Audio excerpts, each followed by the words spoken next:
નમસ્કાર વિદ્યાર્થી મિત્રો, આજે આપણે BA સેમેસ્ટર 5 માં પેપર 7 ભારતનો ઇતિહાસ ઈસવીસન 1206 થી 1414 એની આપણે વાત કરવાની છે અને એમાં સલ્તનતકાલીન ભારતનો ઇતિહાસ જાણવાના સાધનો યુનિટ નંબર 1। पहला आपने ये जानी लेवो पड़शे कि सल्तनत काल तरीके केम आ समय ने ओळखवामां आवे छे। तो सिंधु खीण संस्कृति थी भारतना इतिहासनी शरूआत थाय छे, त्याथी 1200 सुधीनो जे समय छे ए प्राचीन युग तरीके ओळखाय छे अने 1200 थी 1707 सुधीनो समय औरंगजेबना पतन सुधीनो समय ए मध्ययुग तरीके ओळखाय छे। त्यार पछी भारतमां अंग्रेजोनुं आगमन थयुं, तो एना पछीनो जे समय छे ब्रिटिश काळे अर्वाचीन युग तरीके ओळखाय छे। तो 1206 થી 1414 सुधीनो आ समयगाळो छे जे मध्ययुग तरीके भारतना इतिहासमां ओळखाय छे। तो आपणे वात करीए तो आ समय ए मुस्लिम शासकोनो समय हतो। तो भारतमां सौ प्रथम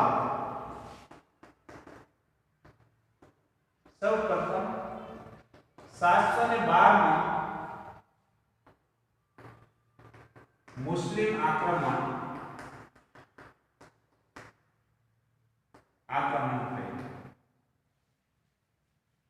सौ प्रथम 712 में भारत में मुस्लिम आक्रमण थयुं, जे अफगानिस्तान में जे शासक हतो मोहम्मद बिन कासिमी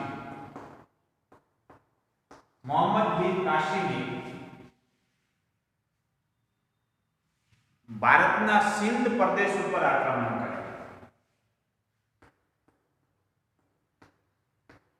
सिंध प्रदेश एनो राजा हतो, सिंध प्रदेशनो राजा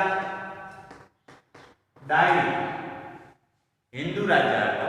तो भारत में सौ प्रथम मुस्लिम आक्रमण 712 में सिंध प्रदेश ऊपर मोहम्मद बिन कासिमे कर्युं। ए समय भारत में सिंध प्रदेशनो राजा डाई हतो। मोहम्मद बिन कासिमे केम सिंध प्रदेश पर आक्रमण कर्युं, तो एने एवुं बताव्युं छे के जे अफगानिस्तानना एना जे वेपारीओ छे एने आ राजा दाहिरना चांचियाओ जे छे ए दरियाई वेपार करवा माटे एना वेपारीओने हैरान करे छे ने एना बहाना हेठळ आ मोहम्मद बिन कासिमे 712 में दाई राजा पर आक्रमण कर्युं सिंध प्रदेश पर अने पछी ए थोड़ीक संपत्ति लईने पेट सोगादो लईने भागी गयो। ए कायमी थई शक्युं नहीं। एना पछी 1001 थी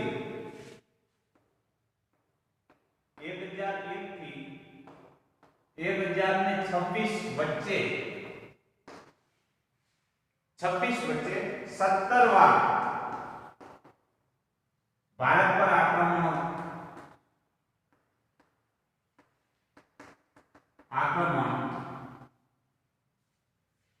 महमूद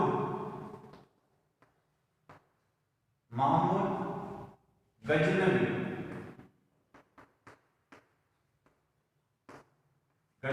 कर्या। 1001 थी 1026 ની વચ્ચે 17 વાર ભારત ઉપર અફઘાનિસ્તાનના ગજની પ્રદેશના શાસક महमूद बिन गजनवीए भारत पर 17 વાર આક્રમણ કર્યું અને એ આક્રમણ કરવાનો એનો હેતુ ભારતમાં કોઈ કાયમી મુસ્લિમ સત્તાની સ્થાપના કરવાનો ન હતો, પરંતુ ભારતની જે ધન સંપત્તિ છે એ લઈ જવાનો એટલે કે ભારતને લૂંટવાનો અને ભારતનો ઇસ્લામનો પ્રચાર કરવાનો એનો હેતુ હતો મહમૂદ ગજનવીનો. અને એને એટલા માટે ગુજરાતના સોમનાથ મંદિરને પણ એને લૂંટ્યું હતું. ગુજરાત ઉપર એને 1025-26માં આક્રમણ કર્યું હતું. 1025-26માં સોમનાથ મંદિર ઉપર મોહમ્મદ ગજનવીએ આક્રમણ કર્યું હતું. તો આ મહમૂદ ગજનવીએ પણ ભારત ઉપર 17 વાર આક્રમણ કરી ભારતની સંપત્તિ લઈ અને પાછો એ ગજની પ્રદેશમાં જતો રહ્યો હતો. એના પછી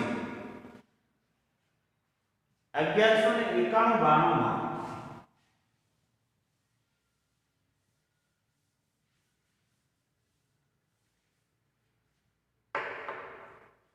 એના પછી 1191માં અફઘાનિસ્તાનના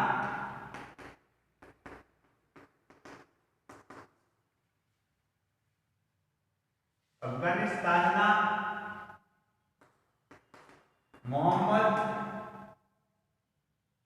ગોરીએ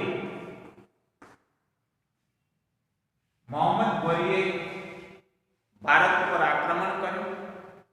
એ સમયે ભારતમાં દિલ્હીનો રાજા હતો પૃથ્વીરાજ ચૌહાણ, રાજપૂત રાજા પૃથ્વીરાજ ચૌહાણ.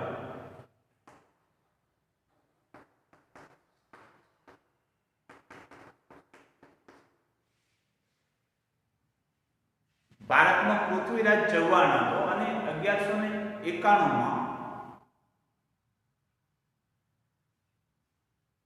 ગોર પ્રદેશના મોહમ્મદ ગોરીએ ભારત ઉપર આક્રમણ કર્યું. એટલે પૃથ્વીરાજ ચૌહાણ અને આ મોહમ્મદ ગોરી વચ્ચે તરાઈનું પ્રથમ યુદ્ધ થયું. તરાઈનું પ્રથમ યુદ્ધ 1191માં તરાઈનું પ્રથમ યુદ્ધ થયું પૃથ્વીરાજ ચૌહાણ અને મોહમ્મદ ગોરી વચ્ચે. હવે આ તરાઈના પ્રથમ યુદ્ધમાં મોહમ્મદ ગોરીની હાર થઈ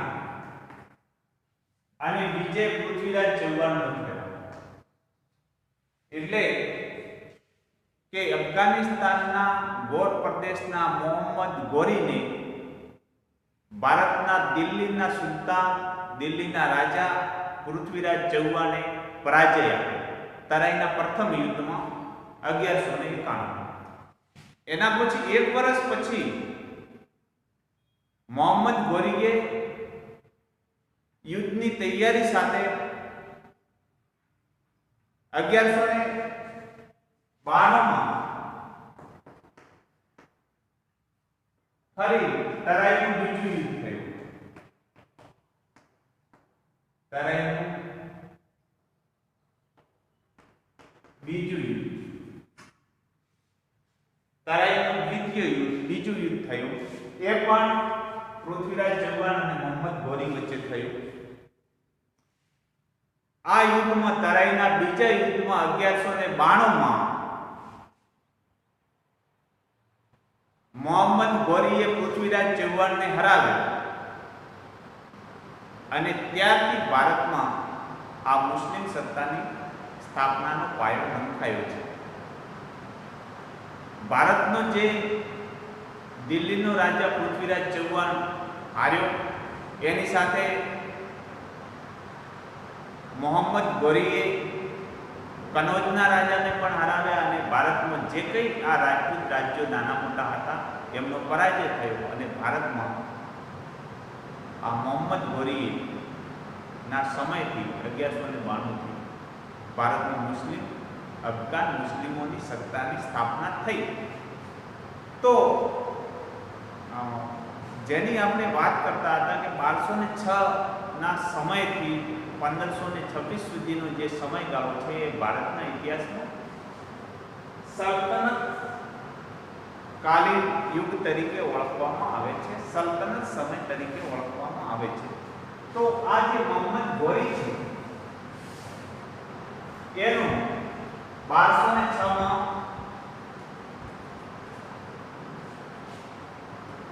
અવસાન થયું.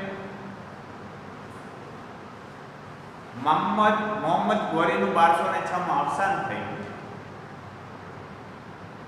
અને એના પછી 1206 માં જે ભારતનો સુબા તરીકે મોહમ્મદ ગોરીએ જેની નિમણૂક કરી હતી અને મોહમ્મદ ગોરીનો જે ગુલામ હતો મોહમ્મદ ગોરીનો એ કુતુબુદ્દીન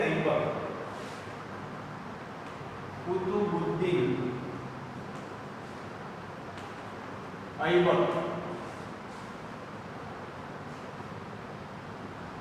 મોહમ્મદ ગોરી તો 1192 માં યુદ્ધ કરીને પાછો અફઘાનિસ્તાન ચાલ્યો, પરંતુ એનો વહીવટ ભારતનો વહીવટ જેને સોંપ્યો હતો એનો ગુલામ હતો કુતુબુદ્દીન ઐબક.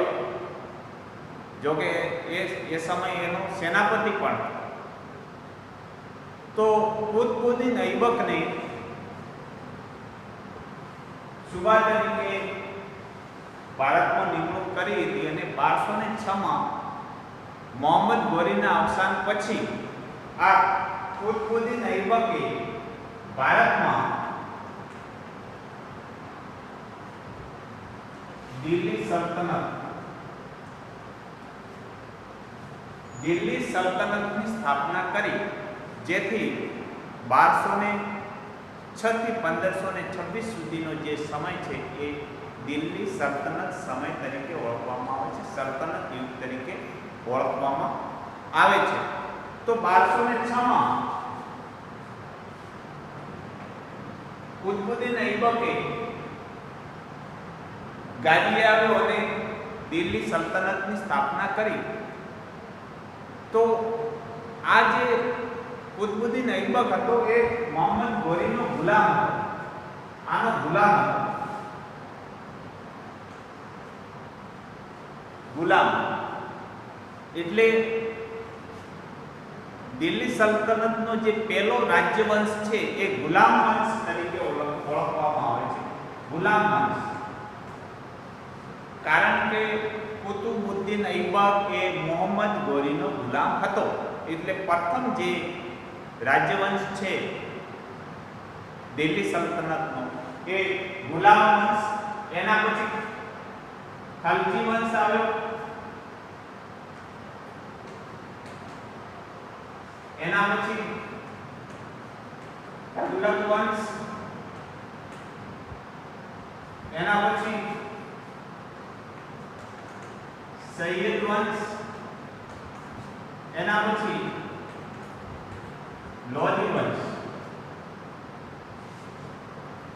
પ્રથમ ગુલામ વંશ, એના પછી ખલજી વંશ, એના પછી તગલક વંશ, સૈયદ વંશ અને લોધી વંશ. આ 5 રાજ્યવંશોનું શાસન દિલ્હી સલ્તનત સમય એટલે કે 1206 થી 1526 સુધી રહ્યું અને 1526 માં